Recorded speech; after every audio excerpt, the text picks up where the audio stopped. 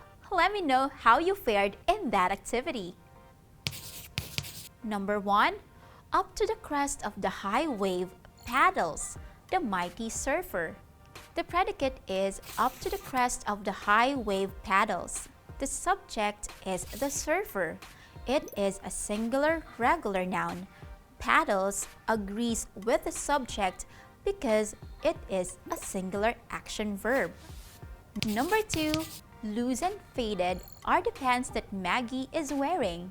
The predicate is loose and faded are. The subject is pants. Pants is a plural irregular noun. Are agrees with the plural subject pants. Number 3. Beneath the gigantic trees lie tiny shade-loving plants. This time, the predicate is beneath the gigantic trees lie, and the subject is plants. Plants is a plural regular noun. This is the reason we used the based form lie. For number 4, in that wide field grow the tulips I love so dearly. The sentence's predicate is in that wide field grow. The subject is tulips, a plural regular noun. Since this is plural, we must pair it with the base form of the verb. Number 5, here in the grade 5 arts class are the creative minds of tomorrow. The predicate of this sentence is here in the grade 5 arts class are, and the subject is minds, a plural regular noun. Are is the answer because it is a plural linking verb. How did you do? The highest possible score in that activity is 5. If you got a score of 3 and below, please reread your module and try answering the other activities. Do not easily be discouraged. It's only your first try, right? Now that you have reviewed the lesson for today, let me give you your assignment.